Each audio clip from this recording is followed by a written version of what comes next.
Hola, ¿qué tal?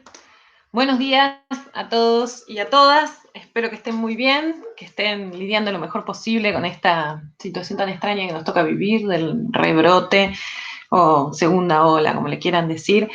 Me gustan porque son todas metáforas, ¿no? Hablando de literatura, todas metáforas que de acuerdo al enunciador, buscan ser más o menos inquietantes. En cualquier caso, la situación que nos toca vivir es bastante una mierda, pero eh, por eso los invito hoy a que nos dediquemos un poco a literatura latinoamericana. El autor que nos convoca hoy no es particularmente un tipo muy edificante, o sea, alguien que nos vaya a hacer sentir mejor con el mundo y con la vida, pero bueno, seguramente nos hará olvidar de nuestras penurias presentes para pensar en otras penurias, que como son de otros, no son tan problemáticas.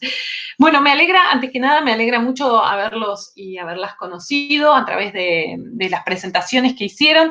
Me encanta, disfruto muchísimo leer estas biografías lectoras, encontrar las regularidades, pensar en las razones de esas regularidades y pensar qué significan, ¿no?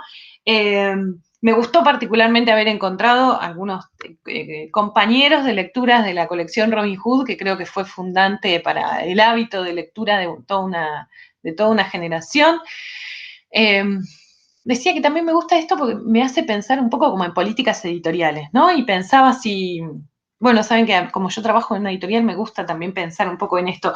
Pensaba que hoy en día, y ya desde hace mucho en realidad, no hay una colección que haya suplido esta especie de iniciación a la lectura que significaba la colección Robin Hood. Eso no necesariamente tiene que significar algo malo, ¿eh? Sí, simplemente digo, porque ahora quizás hay más bibliodiversidad, hay una especificidad mucho más centrada en el lector niño, ¿no? Y no ya estas que en general eran obras adaptadas, muchas veces de libros que no estaban ni siquiera pensados para niños, ¿no?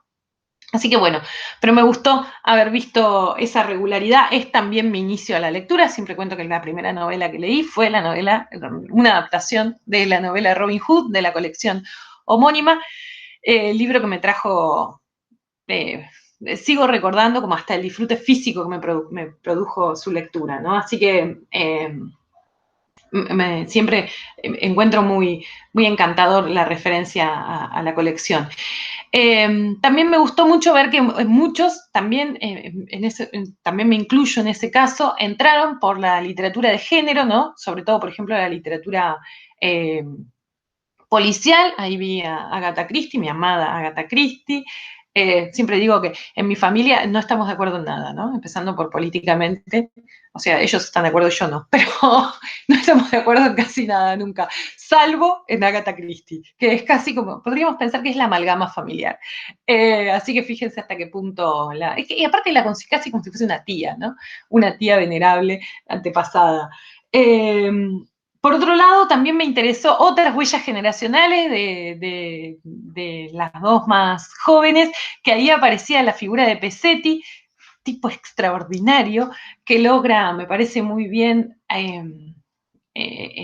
amalgamar, logra mezclar muy bien algunas cosas con referencias muy cultas, con unas novelas de estructura compleja, pero que tienen un enorme sentido del humor. Así que me gustó mucho ver y me gustó imaginar a toda una generación iniciándose en la lectura a través del genio de Pesetti, que por otro lado tiene también una novela para adultos, la tengo por ahí, ahora, eh, una novela para adultos que escribió con uno de los de Lelutier, que es extraordinaria, divertidísima, para llorar de la risa. Después, si me acuerdo, les paso la referencia. Y después también me gustó que casi de forma insoslayable apareció el crédito de la materia, que es García Márquez.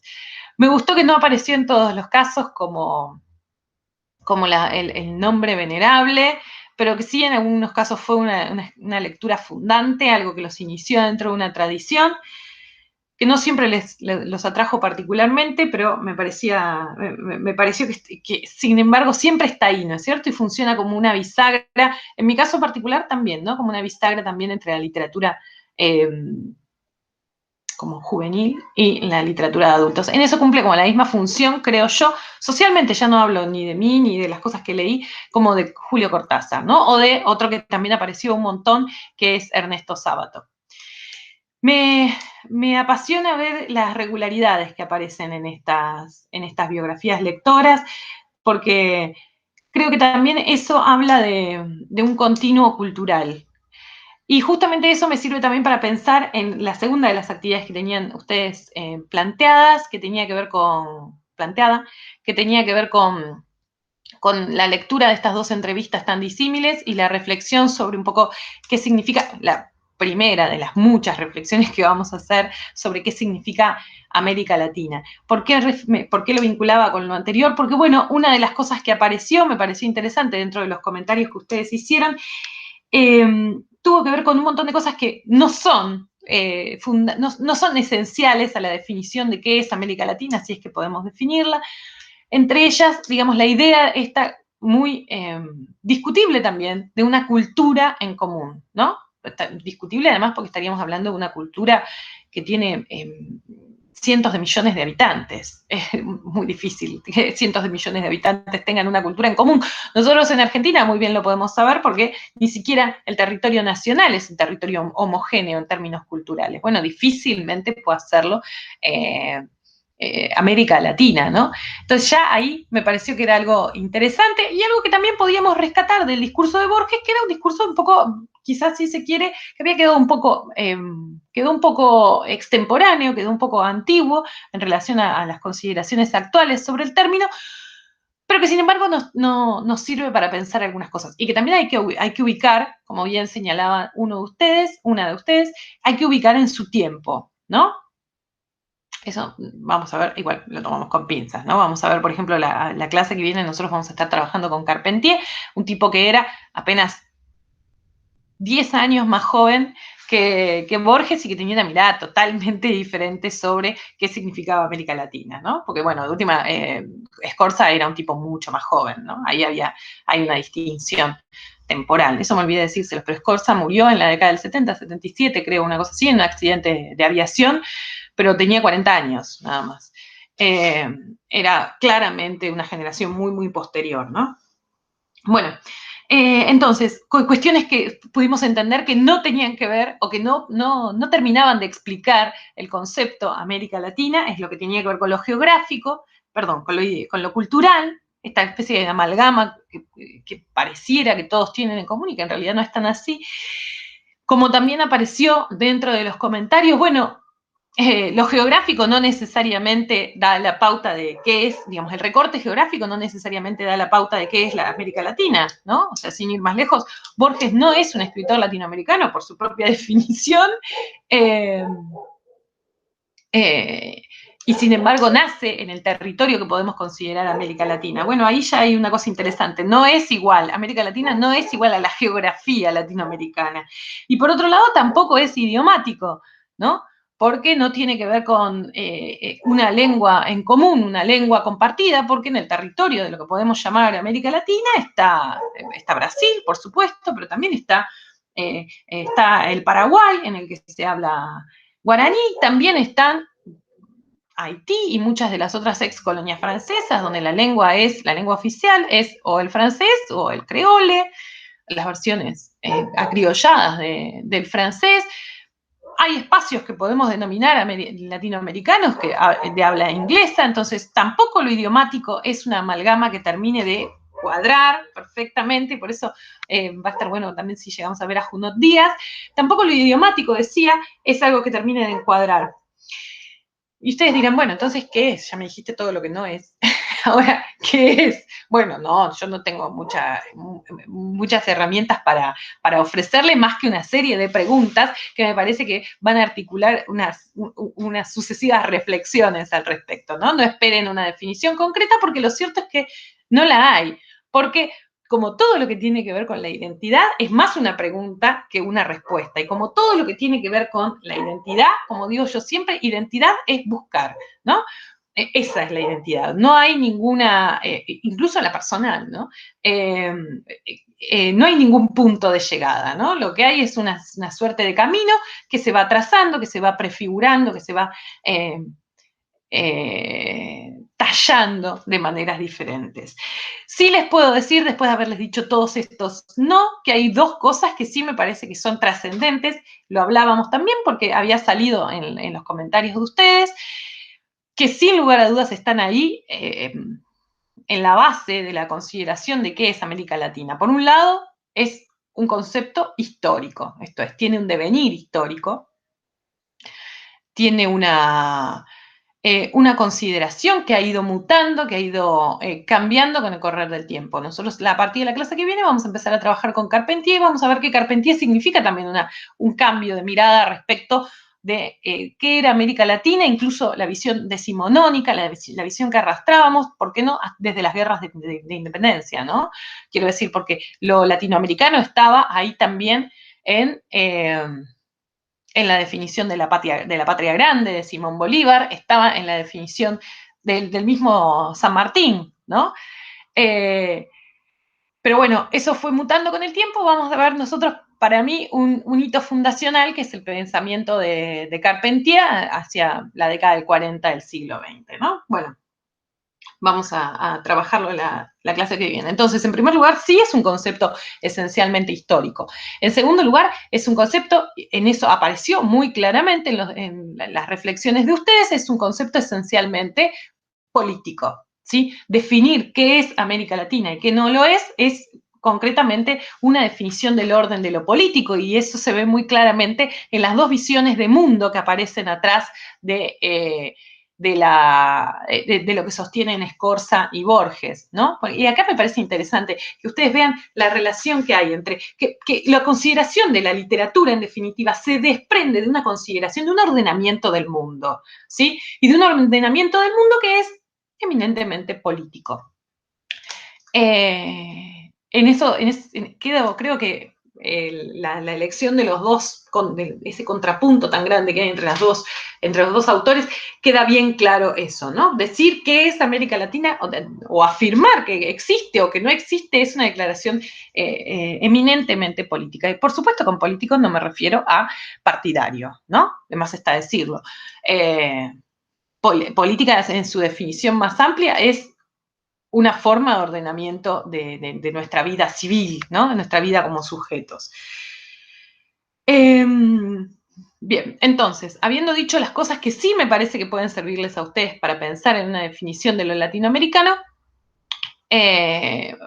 por supuesto, la clase que viene, como decíamos, vamos a seguir trabajando en esto que va a ser una constante en nuestra cursada, ¿no? Tratar de pensar qué es este conjunto ¿no? Constructo cultural al que llamamos América Latina.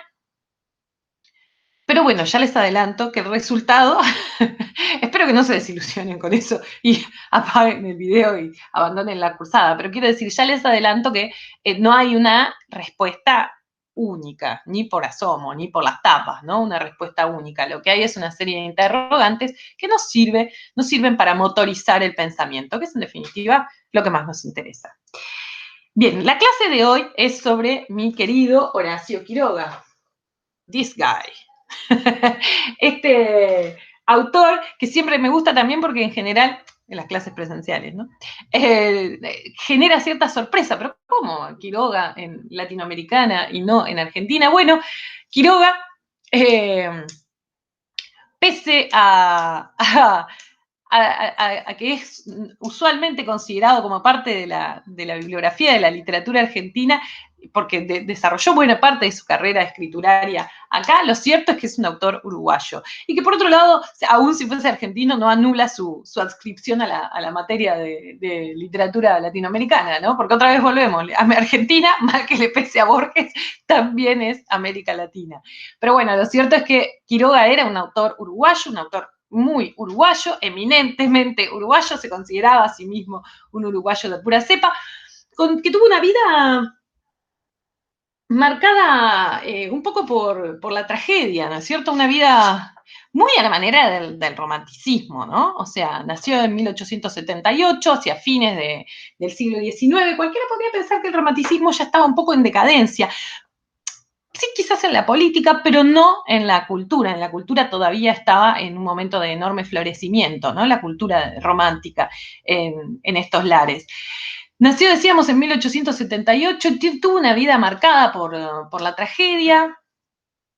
Su padre murió muy joven, su padrastro, a quien él consideraba su padre, quedó, ahora no me acuerdo si hemipléjico, parapléjico, tetrapléjico, pero bueno, lo cierto es que también se suicidó con el único dedo que funcionaba, que era el del pie, logró activar la escopeta para matarse. Él mismo empezó, decíamos, tempranamente como a participar en la vida cultural de Montevideo, pero bueno, tuvo un accidente, hablando en la vida de Quiroga todo es así, es trompada tras trompada. En ese momento él participaba de un grupo que se llamaba el Consistorio del Gay Saber. Era un grupo de poetas y de escritores que había ahí, se lo estaba organizando, era muy incipiente, ¿no? En un Montevideo que no tenía la vida cultural que tenía Buenos Aires en ese momento. Me llega a escuchar un uruguayo y me mata. No, pero por lo menos no en cantidad de producción, ¿no? Me estoy justificando. Bueno. Lo cierto es que, fíjense, esto es, o sea, horrible, pero hermoso al mismo tiempo. Uno de sus mejores amigos, publica un libro. Ese libro recibe una crítica de poemas, ¿no? Lapidaria por parte de la prensa, y fíjense cómo resolvían eso en este momento. Se baten a duelo, ¿no? El mejor amigo desafía a duelo al crítico literario. Un duelo que se va a realizar, efectivamente, un duelo con pistolas. Quiroga era el padrino de su mejor amigo. Vieron que el padrino es, yo no entiendo mucho de duelos, claramente, afortunadamente, práctica que me parece prehistórica, además de profundamente patriarcal. Está revisando el arma. Quiroga era una de las funciones que tenían los padrinos. El tiro se le escapa del arma y mata a su mejor amigo. La situación es muy confusa en ese momento. Lo cierto es que después de una breve investigación se demuestra que, bueno, fue un accidente, pero eso no lo exculpa un poco frente a la mirada del resto del perfil de los intelectuales montevideanos que quedaron muy conmovidos por el hecho. Un poco huyendo de esa situación, Quiroga entonces viaja por primera vez a la Argentina. Viaja a la Argentina a vivir con una hermana que vivía, si mal no recuerdo, en el Chaco, que tenía una plantación de algodón. Y ahí empieza un derrotero también muy propio de la vida de Quiroga, y acá una de las cosas que siempre me interesa de ver en la materia tiene que ver me interesa ver en la materia, tiene que ver con ir viendo también distintos perfiles de intelectual, ¿no? Y cómo se suceden en el tiempo, cómo cada sujeto caracteriza un intelectual diferente. Perdón, me quedé así porque algo se cayó abajo. Y vieron que tengo 2 hijos chiquitos, siempre tengo que lloren. Para que todo esté bien. Bueno, tranquis que están con mi pareja, no están solos. Bueno, decía, estos modelos de que se van sucediendo con los... Bueno, Quiroga vivió toda su vida acuciado también por los problemas económicos, y eso lo distingue del perfil del intelectual hasta el momento, ¿no? Hasta ese momento. ¿Por qué? Porque la mayoría de los que se dedicaban a escribir, y eso lo habrán visto en otras literaturas, lo habrán visto en la escuela secundaria, cuando vieron, por ejemplo, a los escritores argentinos, quién era Esteban Echeverría, de dónde venía José Hernández. Ninguno necesitaba vivir de la escritura, más bien era al revés, ¿no es cierto? Tenían que poner dinero para publicar sus libros, y la actividad era casi como una especie de hobby que daba mucho renombre, pero cero dinero. Bueno, Quiroga, que no venía de una familia de dinero, tenía que sustentarse de alguna manera. Y Quiroga viene a representar para nosotros entonces el primer modelo de búsqueda infructuosa, lamento decirles, de el escritor profesional, ¿no? El tipo que quiere dedicarse a la escritura y quiere que eso le reditúe algún dinero. Ya les digo, eso no va a funcionar, pero bueno, él va a crear el primer intento de sindicato de escritores, del que va a formar parte, y va a ser un tipo que en cierta medida va a lograr alguna estabilidad en algún momento de su vida, escribiendo para revistas. Tenía que escribir a 4 manos, tenía que escribir una cantidad de cuentos tremenda para que esa paga, que era una paga muy exigua, le sirviese de alguna manera de sustento, ¿no? Fíjense la cantidad de cuentos. No sé si lo ven. Todos salieron primero en algún medio, en alguna revista en general, en algunas de los diarios de la época. Bueno, junto con su preocupación por vivir de la literatura, cosa que, como decíamos antes, consigue malamente, durante toda su vida también trató de salvarse con algún proyecto extraliterario que lo llenase de dinero. Empezó siendo el primero de los muchos en los que fracasó casi siempre, fue el algodón en el Chaco. Eso fracasó, tuvo que volvió a Buenos Aires, ahí conoció a Leopoldo Lugones, que va a ser como su especie de alma pater en el círculo local, ahora en Buenos Aires, le va a dar entrada le va a abrir las puertas de la intelectualidad porteña, y por otro lado lo va a contratar como, él tenía que hacer un viaje, Lugones, que le pagaba creo que el Ministerio de Educación, para reseñar unas cosas del litoral y llegar hasta el noreste argentino, y se lo llevó como fotógrafo a Quiroga. Quiroga era también fotógrafo, dentro de los muchos curros que tenía para sobrevivir, digamos. Se lo llevó a Quiroga, y Quiroga ahí conoció la selva misionera, y quedó prendado de ese espacio geográfico que va a ser el espacio, uno de los espacios por antonomasia de su literatura, ¿no? La selva, vamos a ver, entendida como una especie como de cronotopo, de lugar donde convergen tiempo y espacio, y caracterizando algo que es también un espacio mental, ¿no? Después vamos a volver un poco sobre eso en Quiroga. Bien, conoció la selva y se quedó a vivir ahí. Se casó antes con una niña, una mujer de 14 años, cosa que también siempre genera escándalo, pero en esa época eran más o menos así las cosas. Su mujer tuvo 2 hijos, su mujer nunca se adecuó a la vida en la selva, que era una vida de mierda, concretamente, no solo con los estándares modernos, para los estándares de la época también. Aparte, Quiroga tenía como unas especies como de algunas obsesiones, ¿no? Que la casa la hizo íntegramente él, quería que todos los muebles estuviesen hechos por él. Bueno, hacer eso mientras se vive en un contexto marcadamente hostil, como el selvático, no es moco de pavo. Aquellos que hayan ido a las cataratas del Iguazú habrán visto en San Ignacio, pueden pasar por la casa está en muy buen estado de preservación, le han construido una especie como de caja de blindex para preservarla de los embates climáticos. Lo cierto es que la particularidad que tiene es que la casa está íntegramente construida por Quiroga, ¿no?